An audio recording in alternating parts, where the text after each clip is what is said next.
উনি কত আগে বলেছিলেন এমন একটা সময় আসবে পালানোর জন্য একটা ইঁদুরের গর্ত খুঁজে পাবা না। হ্যাঁ, নৌকার মাঝি আর ঘাট খুঁজে পাচ্ছে না। শেষ পর্যন্ত ভিড়তে পারলো না। শেষ পর্যন্ত কোস্টগার্ড ধরে ফেলছে। আইনমন্ত্রীকে চিনছে, কিন্তু ওনাকে চেনে নাই। আইনমন্ত্রীকে দেখে বলে, স্যার চিনছি, চলেন থানায় চলেন। আমি কি একা আসছি? আমি তো জামাতের সাথে আসছি। চরম রক্তক্ষয়ী সংঘর্ষ আসতেছে। খুব বেশি দিন মনে হয় দূরে নাই, বাইতুল আকসা মুসলমানদের হাতে চলে আসবে। জোরে বলি ইনশাআল্লাহ। সম্মানিত ভাইয়েরা, সম্মানিত বন্ধুগণ, গোটা পৃথিবীতে একটা হিংস্র জাতির নাম আছে যা আমাদের প্রতিবেশী। আমাদের অত্যন্ত ভাগ্যটা আমাদের বিপরীত। আমার ভালো প্রতিবেশী পাইনি। ভৌগোলিক দিক থেকে তিনি যতটুকু না সুবিধায় আছে, তার চাইতে বেশি সুবিধায় আমরা আছি। আমাদেরকে সতর্ক থাকতে হবে। চতুর্দিকে মুশরিক, একদিকে খোলা আছে বঙ্গোপসাগর। এই মোকাবেলার জন্য আমাদের সংখ্যার দিকে তাকানোর দরকার নাই, অস্ত্রের দিকে তাকানোর দরকার নাই। আমাদের সবচেয়ে বড় অস্ত্র হচ্ছে আমাদের ঈমান। ঈমান, ঈমান, ঠিক কিনা বলেন? ছোট্ট দুইটা বাচ্চা মাজ মোয়াজ, গায়ে বল আছে? গায়ে বল ছিল না, কি ছিল? জোরে কন, আরো জোরে কন। রাসূল তাদেরকে পারমিশন দিয়েছেন গায়ের জোর টেস্ট করে না, ঈমানের জোর টেস্ট করে। ঈমানের জোর টেস্ট করে বদরে চলে গেছে। 313 জন সাহাবীর ভিতরে এই ছোট্ট দুইটা বাচ্চা আছে। লাইনে লাইনে দাঁড়ায় গেছে মুজাহিদরা। প্রথম কাতারে ছোট্ট দুইটা বাচ্চা দাঁড়ায় গেছে। দুজন দুই দিকে, মাঝখানে এক সাহাবী। তাকে ডাক দিয়ে বলে, আচ্ছা চাচা, আবু জেহেল কই? বলে, আবু জেহেল দিয়ে কি করবা? যে আমাদের যুদ্ধ আসার মূল টার্গেট একজনই। আমরা কারোর সঙ্গে আজকে লড়াই করতে চাই না, কারো বিরুদ্ধে আজকে লড়াই করতে আসিনি। কার বিরুদ্ধে? আবু জেহেল। কেন? রাসূলকে খুব কষ্ট দিয়েছে শুনেছি। মোহাব্বতটা দেখছেন? কি ভালোবাসা দেখেন। আজ পর্যন্ত আমার দেশে শাতেমে রাসূলকে বহু কুলাঙ্গার গালি দিয়েছে, একটারও বিচার কিন্তু হয়নি। প্রচলিত নেতাকে গালি দিলে বিচার হয়, রাসূলকে গালি দিলে কোনো বিচার হয় নাই। আমার এই দেশে কোনো কুলাঙ্গার এই দেশ থেকে তারা বের হতে পারবে না। আমরা প্রতিটি নাস্তিক যারা বুক উঁচু করে আল্লাহর বিরুদ্ধে, নবীর বিরুদ্ধে কথা বলেছে, চূড়ান্ত শাস্তি আমরা দেখতে চাই। এমন আইন পাশ করার দরকার আছে না নাই? ছোট্ট দুইটা বাচ্চা বলতেছে, চাচা আবু জেহেল কই? বলে যে কি করবা? যুদ্ধ আমরা তার বিরুদ্ধে করতে এসেছি, শুধু দেখায় দেন, খায়া ফালাবো। কি কথা কি বুঝতেছে? শুধু দেখায় দেন। সাহাবী আশ্চর্য হয়ে বলতেছে, তাই? হ্যাঁ। কই যে ঘোড়ার পিঠে দুই দিকে দু পা ছেড়ে দিয়ে চতুর্দিকে তার বাহিনী তাকে পাহারা দিচ্ছে। ওটাই হলো কুরাইশদের নেতা আবুল হাকাম না আবু জেহেল? বলেন বলেন বলেন। আবুল হাকাম কার নাম? ওরই নাম। কিন্তু কোরআন মানে নাই, কি হয়ে গেছে? আবু জেহেল। কিন্তু আগে কিন্তু জ্ঞান ছিল, জ্ঞান ট্যান কম না, জ্ঞান ভালোই ছিল। এই আবু জেহেল উটের পায়খানা দেখে বলতে পারতো এটা কোন গোত্রের উট। মানুষের পদচিহ্ন দেখে বলতে পারতো এটা কোন গোত্রের লোকের পদচিহ্ন। এটা মেধাবী ছিল। যখন বলেছে ওটাই হচ্ছে কাফিরদের নেতা, কুরাইশদের নেতা আবু জেহেল, বলতে দেরি, যেতে দেরি হয়নি। গায়ের জোরে না ঈমানের জোরে? বলেন বলেন বলেন বলেন। আমার কিসের জোর চাই বলেন? বলেন আরো জোর। কিসের জোর? ঈমানের জোর। ছোট্ট দুইটা বাচ্চা ঈমানের বলে বলিয়ান হয়ে সামনের দিকে ঝাঁপিয়ে পড়ল। ছোট্ট দুইটা বাচ্চাকে কেউ তেমন ভাবে লক্ষ্য করলো না, অবজ্ঞার চোখে দেখলো। দুই দিকে দুই পা ছেড়ে দিয়ে আবু জেহেল বসে আছে ঘোড়ার পিঠে। দুই দিকে ছোট্ট দুইটা বাচ্চা ছোট্ট তরবারি নিয়ে পজিশন ঠিক করতেছে। এমন সময় আল্লাহু আকবার আওয়াজ দিয়া দুই ভাই সজোরে আবু জেহেলের দুই পায়ে সজোরাঘাত করেছে। আবু জেহেল ওই যে ঘোড়ার পিঠ থেকে ধরাশয়ী হয়ে জমিনে পড়েছে। কোমর সোজা করে আবু জেহেল আর কোনোদিন দাঁড়াতে পারে নাই।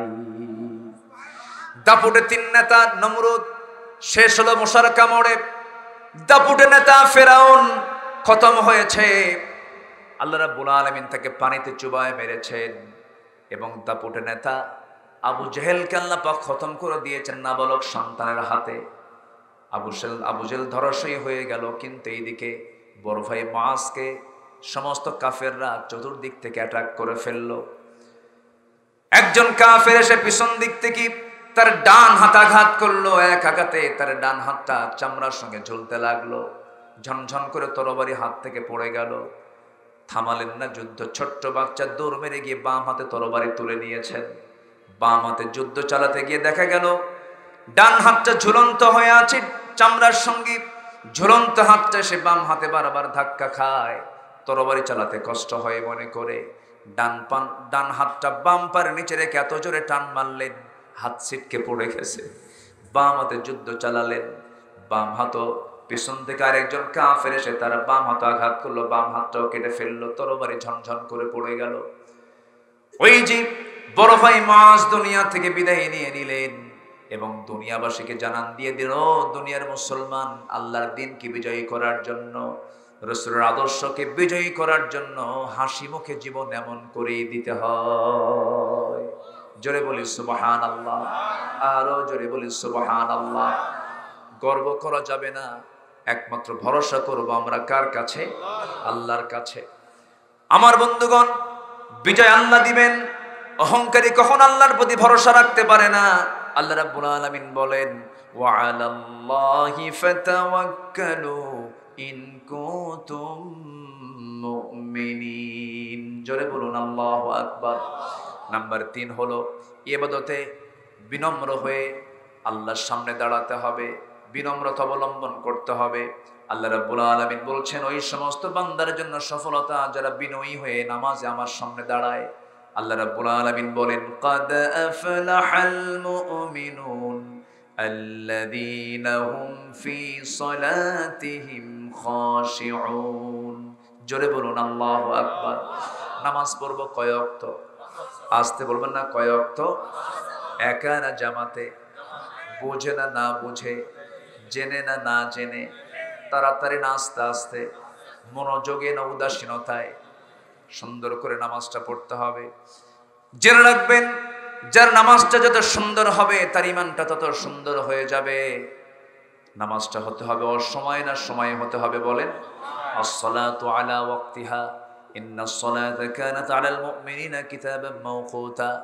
আমার বন্ধুগণ, এই জন্য মুখলেস হওয়ার জন্য, বিশুদ্ধ চিত্ততা ভিতরে নিয়ে আসার জন্য 10টা উপায় আমি বলতে চেয়েছি। নাম্বার 1 বললাম, মনে আছে তো সবার, অবৈধ লোভ থাকা যাবে না, অবৈধ লোভ থাকা যাবে না। নাম্বার 2 হলো নিজ সামর্থ্য নিয়ে গর্ব না করে ভরসা করব কার উপরে। নাম্বার 3 হলো ইবাদতে আমরা বিনম্রতা নিয়ে ইবাদত করব, জোরে বলি ইনশাআল্লাহ। খুশু নিয়ে আমরা ইবাদত করব, জোরে বলি ইনশাআল্লাহ। নাম্বার 4 হলো ইবাদতে একনিষ্ঠতার জন্য, মুখলেস বান্দা হওয়ার জন্য হালাল রুজির দিকে খেয়াল করতে হবে। রুজিটা হতে হবে হালাল না হারাম?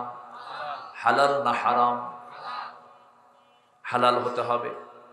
আমার নবীজি উদাহরণ দিতেন। একদিন বলছেন, আমার রাসূল বলছেন, একজন মরুর ভিতরে উস্কো খুস্কো চুল নিয়া পাগলের মতো করে বারবার বলতেছে, আল্লাহ আমাকে মাফ করে দাও। কিন্তু রাসূল বলছেন, হুদাইবিল হারাম, তার খাবারটা হারাম, তার কাপড়টা হারাম, তার দেহটার সমস্ত রক্ত গঠনটা হারাম খাদ্য দিয়ে হয়েছে। ফান্না ইস্তাজাবু লিযালিক, তার দোয়া কেমন করে কবুল করা হবে? এই জন্য আমার বন্ধুগণ, মুখলেস বান্দা হওয়ার জন্য আমি কোন খাবারটা খাচ্ছি সেই খাবারের দিকে আমাকে খেয়াল করতে হবে। মিন আইনা ইকতাসাবাহু, আমি কোন জায়গা থেকে এটা কামাই করলাম, কোথায় ব্যয় করলাম, এই বিষয়ে আমাকে আপনাকে সচেতন হতে হবে। আল্লাহ রাব্বুল আলামিন বলেন, ইয়া আইয়ুহান নাসু কুলু মিম্মা ফিল আরদি হালালান তাইয়্যিবা। জোরে বলুন আল্লাহু আকবার। তোমরা হালাল খাবার খাও, হালাল কিছু তোমরা গ্রহণ করো। নাম্বার 5 হলো শয়তানের প্ররোচনা থেকে বাঁচার জন্য আল্লাহর কাছে দোয়া করতে হবে। আল্লাহ দোয়া শিখিয়ে দিয়েছেন, ওয়াকুর রাব্বি আউযু বিকা মিন হামাযাতিশ শায়াতিন। জোরে বলুন আল্লাহু আকবার। নাম্বার 6 হলো আত্মপ্রশংসায় নিমজ্জিত হওয়া যাবে না। দেখবেন কিছু কিছু লোক আছে শুধু নিজের নিজের প্রশংসা করে, এমন লোক আছে না নাই বলেন? ইখলাসের সঙ্গে সাংঘর্ষিক এটা। যে মুখলেস বান্দা হবে সে সবার চাইতে নিজেকে নগণ্য মনে করবে, আমি নগণ্য গোলাম। এলেম থাকলেও সে বলবে আমার তেমন কোনো এলেম নাই। সে নিজেকে অযোগ্য ভাববে, নিজেকে নগণ্য মনে করবে, মানুষ তাকে যোগ্য ভাববে, কিন্তু সে নিজেকে উপযুক্ত মনে করবে। এটা হচ্ছে মুখলেসের লক্ষণ, ইখলাস থাকার লক্ষণ। ফালা তুযাক্কু আনফুসাকুম, নিজেকে তোমরা এত বড় পরহেজ মনে করতে যেও না, নিজেকে তোমরা নির্ভুল মনে করতে যেও না। আল্লাহর কথা ফালা তুযাক্কু আনফুসাকুম। নাম্বার 7 হলো খালেস দিলে তওবা করা। তওবা করব কার কাছে? মুখলেস হব কার? কার মুখলেস বান্দা হবে বলেন? কার মুখলেস বান্দা হব?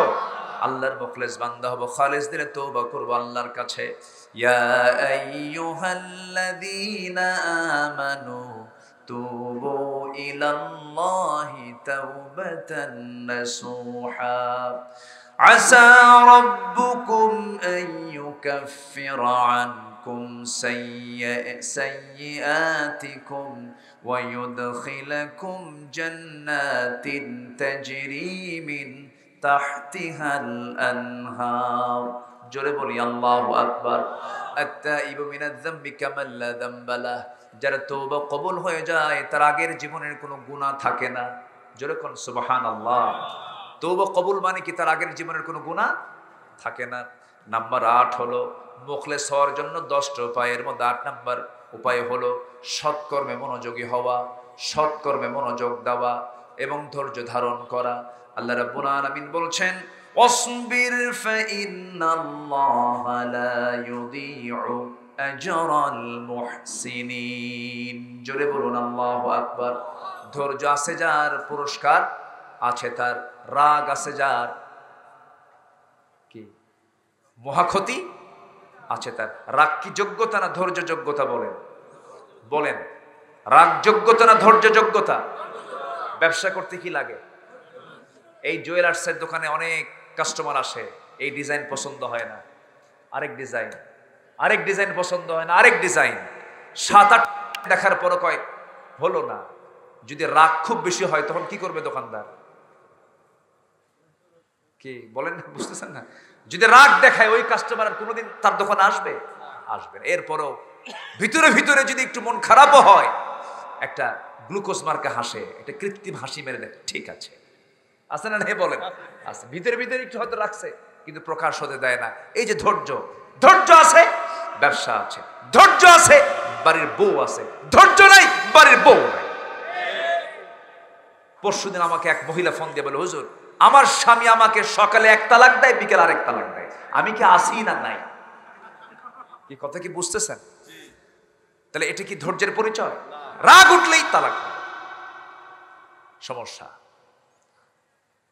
তারপরে আপনি কোন কাজটা করতে যাবেন, আপনি যে কাজই করতে যান না কেন, নামাজ পড়তে যাবেন, কিছু কিছু মুসল্লি আছে এত ধৈর্য হারা, ইমাম যদি একটু খুতবাটা একটা 20-এ শেষ করতে হয়, একটা 25-এ যদি যায়, খালি ঘড়ি দেখে।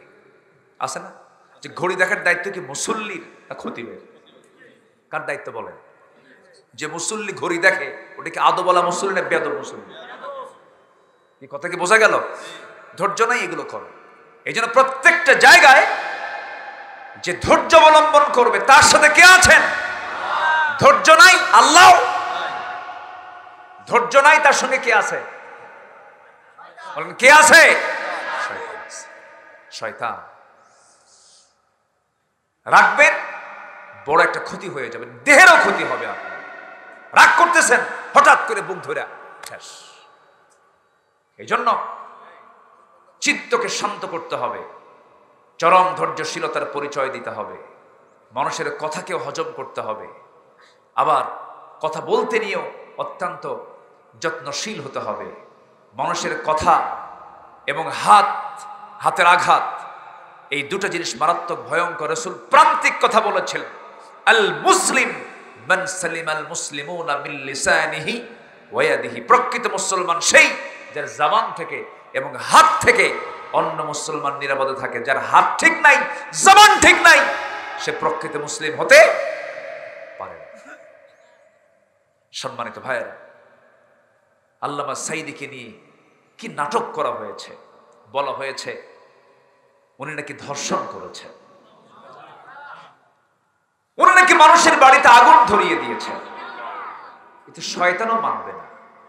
শয়তান কয় আমিও মিশা কথা কই, এরকম মিশা কথা কই না। কিছু সাক্ষী জোগাড় করেছিল। সুখরঞ্জন বালির নাম শুনছেন তো মনে হয়। সুখরঞ্জন বালির সঙ্গে আমার দেখা গত অগাস্টে।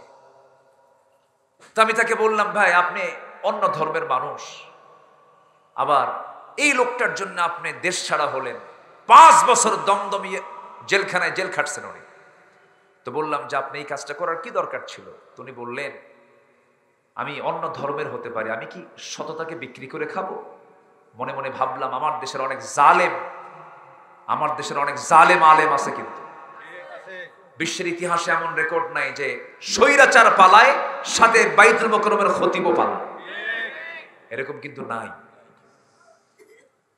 মনে মনে চিন্তা করলাম এই লোকটার ঈমান নাই, কিন্তু তার ভিতরে যে শক্তি সাহস, তার যে সততা, অনেক ঈমানদারকে সে ডিঙিয়ে গেছে সততার দিক থেকে। জেল খাটছে, অনেক ত্যাগ স্বীকার করেছে, সাক্ষী জোগাড় করেছে। আল্লামা সাঈদীর বিরুদ্ধে সে সাক্ষীর জন্ম কত সালে?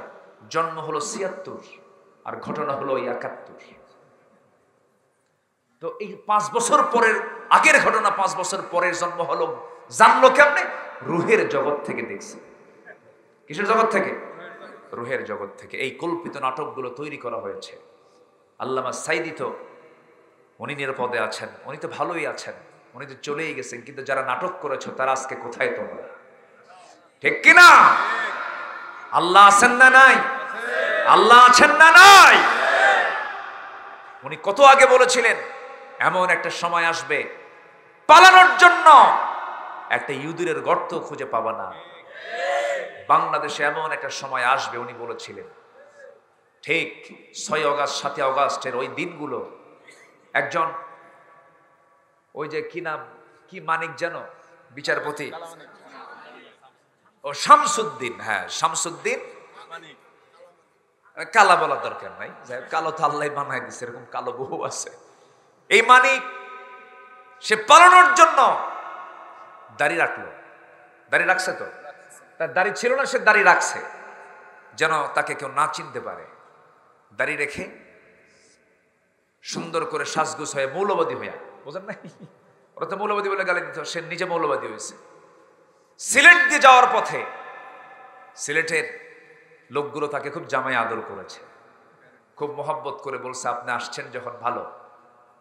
যখন কোর্টে তোলা হয় তার মোটামুটি বিসি শুদ্ধ আউট করছে। এই হচ্ছে ওদের অবস্থা। মাত্র 7 দিন আগে কি চিত্র ছিল, মাত্র 7 দিন পরে কি চিত্র দেখিয়ে দিয়েছেন তিনি আমাকে। একজন দাড়ি কাটছে, দাড়ি রাখছে, আরেকজন দাড়ি আবার বাঁচার জন্য কাটছে, বোঝেন নাই? একজন রাখছিল, আরেকজন কি কাটছে। সে করলো কি, পাজামা খুলে লুঙ্গি পরলো, পাঞ্জাবি খুইলা গেঞ্জি পরলো, মাথার সাদা চুল ফেরেশতার মতো ধবধবে সাদা, চেহারাটা মাশাআল্লাহ সুন্দর, দেখে মনে হয় একদম আসমান থেকে জিবরাইল নামছে। মাথার চুল কালো বানালো, মুখের দাড়িটা কাটলো। আইনমন্ত্রীকে বলল ভাই উপায় তো নাই, চলে। ভুল করে আবার নৌকায় চলল। নৌকায় চড়ে নৌকার মানে কি বলে, হ্যাঁ নৌকার মাঝি আর ঘাট খুঁজে পাচ্ছে না। শেষ পর্যন্ত ভিড়তে পারলো না। শেষ পর্যন্ত কোস্টগার্ড ধরে ফেলছে। আইনমন্ত্রীকে চিনছে কিন্তু ওনাকে চেনে নাই। আইনমন্ত্রীকে দেখে বলে স্যার চিনছি, চলেন থানায় চলেন। আমি কি একা আসছি? আমি তো জামাতের সাথে আসছি। মানে হ্যাঁ আমি তো একা আসি না, ওই যে বসে আছে কত মাঝি। ভালো করে দেখো, চোখ খুলে করছে একজন, বলে আমি তৃষ্ণার্ত, আমাকে পানি দাও। সে বাম দিকে তাকায় দেখে আরেকজন পানির জন্য ছটফট করছে, বললো আমি না, ওকে দাও। সেই সাহাবী বলে আমি না, ওকে দাও। 6ষ্ঠ জনের কাছে গেছে, সে বলছে আমি পানি করবো না, প্রথম জনের কাছে চলে যাও। আর একজন বলে শুধু আমি আসছি একা, ওই যে আসছে ওরেও ধর, একা যাবো না, জামাতের সাথেই যাবো।